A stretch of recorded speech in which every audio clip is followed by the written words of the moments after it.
Good morning students, welcome to Shiva Academy. Myself Nishanvi Agarwal with the new topic that deal with investigation. बेटा आज हम एक नया topic पढ़ने वाले हैं हमारे CRPC 1973 का, जो कि हमारा है इन्वेस्टिगेशन।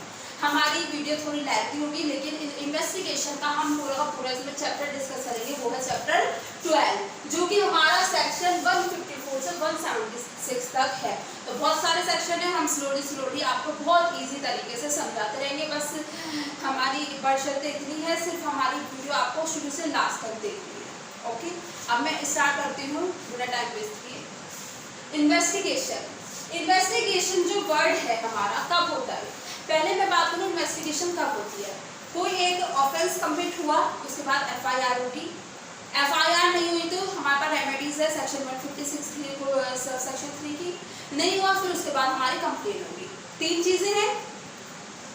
अब ये मानो हमारा जो कंप्लेन हो या FIR हो, तीनों में से कुछ भी हो, लेकिन हर एक में क्या होनी है? हमारी इन्वेस्टिगेशन होनी है।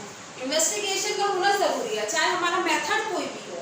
ठीक है, तो हमारा जो वर्ड इन्वेस्टिगेशन है वो कौन से सेक्शन में डिफाइन किया गया है? अगर हम सेक्शन की बात करें तो जो वर्ड इन्वेस्टिगेशन है वो सेक्शन 2H में हमारा डिफाइन किया गया है। ठीक है, अब 2H क्या कहता है हमारा, जिसमें इन्वेस्टिगेशन हमारा डिफाइन है, तो वो सेक्शन हमारा क्या कहता है? इन्वेस्टिगेशन में भी इन्वेस्टिगेशन जो होगी वो कैसे होगी? मे बी बाय पुलिस और by any other person authorised bye magistrate but other than magistrate. जो इन्वेस्टिगेशन होगी सेक्शन 2H के अंतर्गत वो या तो कोई भी पुलिस ऑफिसर के द्वारा या होगी, या फिर कोई पर्सन जो कि मैजिस्ट्रेट ऑथराइज करेगा। मतलब कि या तो पुलिस ऑफिसर या कोई भी पर्सन, चाहे वो पुलिस ऑफिसर हो या ना हो, मैजिस्ट्रेट जिसे ऑथराइज करेगा। लेकिन इन्वेस्टिगेशन कौन नहीं कर सकता? मैजिस्ट्रेट नहीं कर सकता। वो पर्सन मैजिस्ट्रेट नहीं होना चाहिए, बाकी कोई भी पर्सन हो सकता है वो।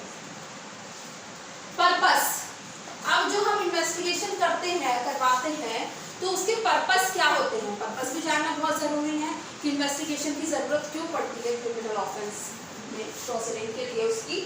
तो नंबर फर्स्ट हमारा है कलेक्शन ऑफ एविडेंसेस। जो कलेक्शन होंगे एविडेंसेस के, वो किसके द्वारा होंगे? इन्वेस्टिगेशन में कलेक्शन होगा एविडेंसेस का। सबूतों पर ही तो हमें सजा मिलेगी, कोई भी एक्यूज पर्सन है उसको, और विक्टिम को न्याय मिलेगा। तो उसके लिए हमारे पास क्या होने चाहिए? एविडेंस होने चाहिए। और एविडेंस हमारे पास कब आते हैं? इन्वेस्टिगेशन में हमारे पास आते हैं। अरेस्ट और डिटेंशन ऑफ पर्सन, अरेस्ट हो या फिर डिटेंशन करना हो हमें किसी भी पर्सन का, बाय समन और वारंट हम किसी भी पर्सन को अरेस्ट और डिटेंशन कर सकते हैं। अब हमारा है एग्जामिनेशन फॉर विटनेस। अगर हमें किसी विटनेस को एग्जामिनेशन करना हो, पुलिस को किसी भी विटनेस का एग्जामिनेशन करना हो, उस टाइम पे जो है इसलिए जरूरत होती है एग्जामिनेशन के लिए विटनेस की। रिकवर द प्रॉपर्टी, वेपन्स और डॉक्यूमेंट्स। जब पुलिस को प्रॉपर्टी रिकवर करने की जरूरत होती है, चाहे वो वेपन्स हो तुम्हारे, चाहे डॉक्यूमेंट्स हो, उसको रिकवर करना हो, तो उस टाइम इन्वेस्टिगेशन की जरूरत होती है। बिना इन्वेस्टिगेशन के जो पुलिस है वो वेपन कलेक्ट नहीं कर सकता। इन्वेस्टिगेशन में ही हमारे एविडेंस आते हैं, इन्वेस्टिगेशन में ही हमारा अरेस्ट और डिटेंशन होता है पर्सन का, और उसमें ही एग्जामिनेशन होता है, और उसमें ही हमारी जो प्रॉपर्टी होती है उसको रिकवर किया जाता है। मेडिकल एग्जामिनेशन होता है, जिसमें हमारा एक होता है नार्को, लेकिन with the restriction of CRPC। जो CRPC में रेस्ट्रिक्ट है तो उसके यहाँ पे हम जो है करेंगे हमारा, हम मतलब यहाँ पे पुलिस की बात करूँगी मैं, इन्वेस्टिगेशन या तो पुलिस करेगी और या फिर कोई भी other person authorised bye magistrate, ठीक है, वो करेगा। तो पर्पस क्या क्या है? एविडेंस कलेक्ट करना, अरेस्ट करना, एग्जामिनेशन करना, recover the property, medical examination, search for above purpose and places. इनमें से भी किसी पर्पस के लिए और प्लेसेस के लिए सर्च करना। आप हमारे इसका स्क्रीनशॉट भी ले सकते हैं।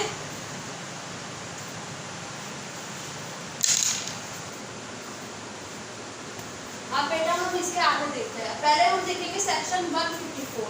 हमारा इन्वेस्टिगेशन मैंने बताया था सेक्शन 154 से 176 तक डील करता है। तो इसमें हम सबसे पहले देखेंगे सेक्शन सेक्शन 154 पे हमारी अलग से एक वीडियो है, आप अगर देखना चाहें तो आई बटन पे लिंक है, डिस्क्रिप्शन बॉक्स में भी लिंक है, आप देख सकते हैं जाकर। Section 154 information in cognizable cases, जो इंफॉर्मेशन है कॉग्निजेबल केसेस में ये बताता है। कॉग्निजेबल केसेस क्या होते हैं, मैंने आपको सारी वीडियो में अच्छे से बता रखा है। कॉग्निजेबल केसेस होते हैं संज्ञा अपराध, जो गंभीर अपराध होते हैं, वैसे अपराध जिसमें एकदम एक्शन लेने की जरूरत होती है।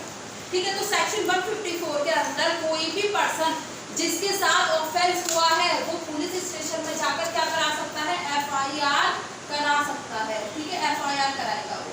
एफआईआर जब वो कराएगा तो वो ओरल और रिटन इंफॉर्मेशन, सेक्शन 154 के सबसेक्शन 1 में ओरल और रिटन इंफॉर्मेशन हो सकती है। जब वो लिख लेगा तुम्हारी एफआईआर, उसके बाद जो है फ्री कॉपी ऑफ एफआईआर देगा। वो या तो खुद लिखेगा पुलिस, या फिर किसी को ऑथोराइज करेगी कि वो लिखे, और फिर उसकी कॉपी वो तुम्हें क्या देगी, एक फ्री कॉपी देगी उसकी उस एफआईआर की, उसमें लिखा क्या है तुम्हारे सामने, वो पढ़ के भी सुनाएगी वो। और फिर अगर तुम्हारा पुलिस जो है नहीं सुनती, पुलिस तुम्हारी कंप्लेंट नहीं लिखती, तो उस कंडीशन में आप क्या करोगे, उस कंडीशन में आप जो है same substance post to SP, जो सेम सब्सटेंस है वो तुम एसपी के साथ पोस्ट कर दोगे। ओके, फिर अब हम देखेंगे सेक्शन 155। सेक्शन 155 में क्या होता है तुम्हारा, सेक्शन 155 में information as to non cognizable offence. Section 154 हमारा कॉग्निजेबल ऑफेंस के बारे में बात करता है कि अगर कोई ऑफेंस हुआ तो हम क्या करेंगे, तो वो सेक्शन 154 में बता रखा है कि हम एफआईआर करेंगे कॉग्निजेबल ऑफेंस के केस में। लेकिन हमारा सेक्शन 155 ये बताता है कि अगर नॉन कॉग्निजेबल ऑफेंस है तो तब क्या होगा। तो इसके 4 सब क्लोज हैं, अब हम वो पढ़ते हैं। राइट एज स्टेट गवर्नमेंट ने prescribe refer information to magistrate. जो सेक्शन 155 में ये बता रखा है कि अगर हम पुलिस स्टेशन गए अपनी कंप्लेंट को लिखवाने, इंफॉर्मेशन देने, जो कि हमारा कौन सा ऑफेंस है, नॉन कॉग्निजेबल ऑफेंस है, तो उसमें क्या करेगी, जो हमारी स्टेट, जैसे कि स्टेट गवर्नमेंट ने प्रिस्क्राइब कर रखा है, उस मेथड से जो है हमारी जो कंप्लेंट लिखी जाएगी और उसकी जो कॉपी है वो किसके पास जाएगी, मैजिस्ट्रेट के पास जाएगी। उसकी कॉपी किसके पास, मैजिस्ट्रेट के पास जाएगी। अब हमारा जो सेकंड क्लोज है वो क्या कहता है, second close, no investigation without the order of magistrate. जो बिना मैजिस्ट्रेट के ऑर्डर के बिना कोई भी इन्वेस्टिगेशन नहीं हो सकती। हमने पढ़ा था अगर कॉग्निजेबल ऑफेंस है तो डायरेक्टली इन्वेस्टिगेशन हो जाएगी, पुलिस को मैजिस्ट्रेट का कोई इसमें रोल नहीं आया। वो तुम्हारा अलग सेक्शन है कि मैजिस्ट्रेट के पास क्या पावर, वो सॉरी इन्वेस्टिगेशन ऑफिसर के पास क्या पावर है कॉग्निजेबल ऑफेंस के केस में।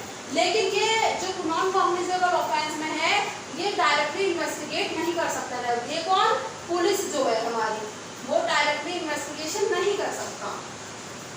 Third, power of investigation same as in section 156 in cognizable except arrest without warrant. अब हम कह रहे हैं कि जो मैजिस्ट्रेट ऑथोराइज करेगा, हमने सेक्शन ये जो सेक्शन 155 का क्लोज 2 में ये बताया कि मैजिस्ट्रेट के ऑर्डर पे हम जाएंगे, हम मतलब पुलिस जो है इन्वेस्टिगेशन करेगी। तो अब सबसेक्शन 3 क्या कहता है, जो हमारी कॉग्निजेबल ऑफेंस में अगर कोई अपराध हुआ, संज्ञा अपराध हुआ, उसमें जो हमारी वो बता रखी है सेक्शन 156 में बता रखी है, तो इसमें हम किस में जाएंगे, सेम पावर होगी जैसे हमारी 156 में है, लेकिन हम नॉन कॉग्निजेबल के केसेस में विदाउट द वारंट हम अरेस्ट नहीं कर सकते, मतलब हमें वारंट लेना पड़ेगा अरेस्ट करने के लिए अगर नॉन कॉग्निजेबल केस है। अब इसका फोर्थ जो है वो ये कहता है if one is cognizable offence rest is non cognizable then whole is cognizable. जो फोर्थ वाला है ये कहता है अगर एक ऑफेंस हमारा कॉग्निजेबल है, एक ऑफेंस हमारा कॉग्निजेबल है और हमारे दो नॉन कॉग्निजेबल है, तो वो सारा का सारा अगर डील एक से करते हैं, मतलब एक ही मैटर है, तो हमारा सारा का सारा जो वो केस है वो क्या होगा, हमारा कॉग्निजेबल होगा। Are you getting my point? अगर कुछ समझ नहीं आ रहा तो आप कमेंट बॉक्स में हमें मैसेज करके पूछ सकते हैं। अब है हमारा सेक्शन 156, ये बहुत ज़्यादा इम्पोर्टेंट सेक्शन है। बेसिकली हमारा जो इन्वेस्टिगेशन है ये यहाँ से शुरू होती है। Police officer power to investigation in cognizable offence. जो पुलिस ऑफिसर है उसकी पावर क्या है इन्वेस्टिगेशन करने की कॉग्निजेबल ऑफेंस में, ये बता रहा है। कोई कॉग्निजेबल ऑफेंस हुआ, एफआईआर हुई, एफआईआर के बाद हमारी डायरेक्टली अगर डायरेक्टली होगी इसमें, ठीक है। तो इसमें सब सेक्शन 1 में क्या कहा हमारा, investigation directly in its local jurisdiction. Investigation अगर कॉग्निजेबल ऑफेंस है तो हमारी इन्वेस्टिगेशन डायरेक्टली होगी। 2 में हमारा no question on his power to investigate, कोई भी ये नहीं पूछ सकता पुलिस से कि तुम्हारी इसमें पावर क्या है इन्वेस्टिगेशन करने की, वो केस इन्वेस्टिगेशन कर सकता है, ठीक। थर्ड हमारा एनी मैजिस्ट्रेट अंडर सेक्शन 190 में ऑर्डर सच एन इन्वेस्टिगेशन, जो मैजिस्ट्रेट है वो ऑर्डर कर सकता है अगर कंप्लेंट केस है। मैंने तुम्हें क्या बताया कि वो एफआईआर होगी, अगर एफआईआर नहीं हुई तो एसपी के पास सेम सब्सटेंस पोस्टेड हो जाएगा, एसपी नहीं सुनता तो हमारी कंप्लेन होगी। अगर हमारा कंप्लेन करी है तो कंप्लेन में मैजिस्ट्रेट को भी इन्वेस्टिगेशन की जरूरत पड़ती है, तो या तो वो कोई पर्सन ऑथोराइज करेगा जो हमने इन्वेस्टिगेशन की डेफिनेशन में पढ़ी, या फिर वो पुलिस को ऑथोराइज करेगा। तो फिर उसमें क्या होगा, हमारा मैजिस्ट्रेट के ऑर्डर पे हमारी इन्वेस्टिगेशन होगी। आप चाहें तो इसका हमारा स्क्रीन कैप्चर ले सकते हैं। हाँ बेटा, अब हमने जो सेक्शन 156 पढ़ा, अब हम इसके केस लॉ पढ़ेंगे।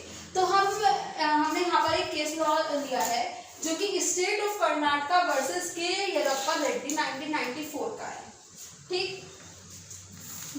तो इस केस में क्या हेल्प हुआ था, इसमें ये हुआ था जो जजमेंट आएगा कोर्ट का वो solely on the basis of investigation नहीं हो सकता, मतलब कि सिर्फ और सिर्फ इन्वेस्टिगेशन के बेस पे नहीं हो सकता।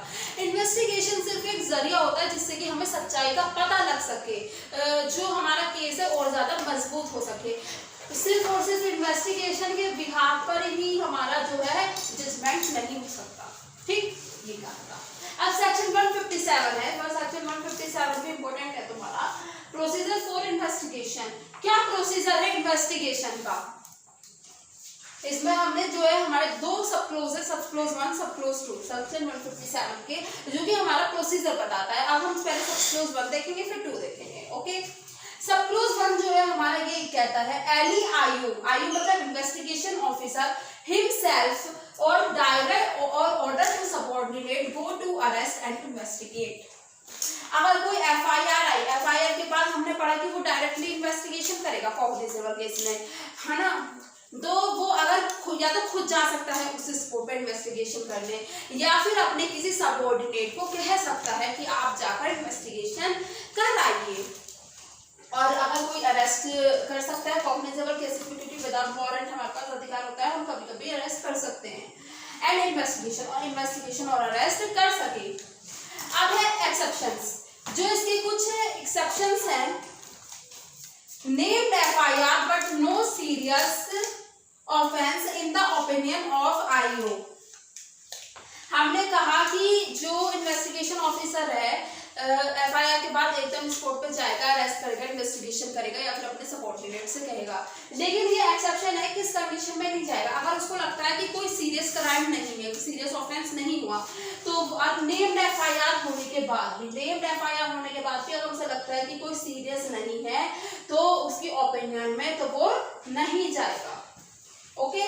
इसका जो बी है एक्सेप्शन, वो ये कहता है if no sufficient ground for investigation like no prime facial case, false FIR, civil suit.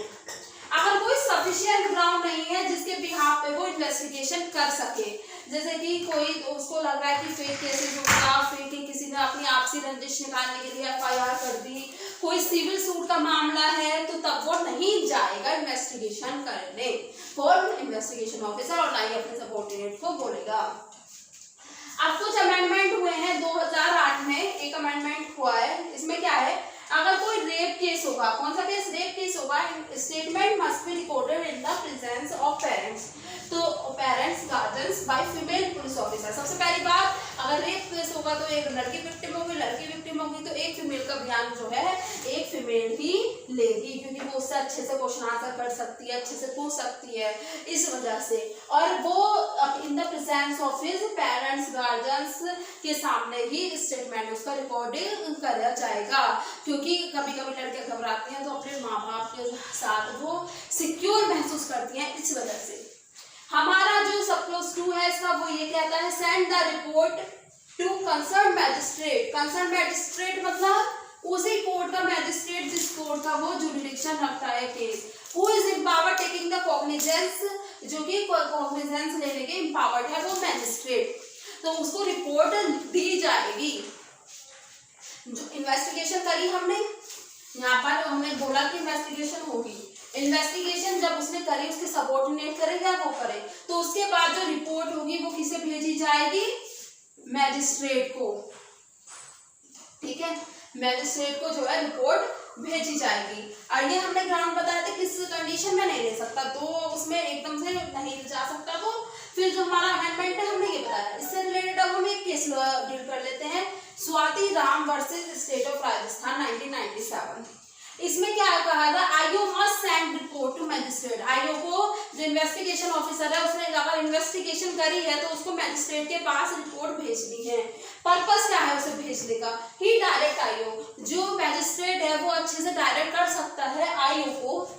Mayor delay no ground to reject a case, अगर कोई डिले जानबूझकर नहीं करी गई, एक मतलब कि डेलिबरेटली डिले नहीं है वो, तो उस कंडीशन में वो रिजेक्ट नहीं कर सकता, सिर्फ कि तुम इतनी देर से क्यों आए, इस बिहाफ पे वो रिजेक्ट नहीं कर सकता।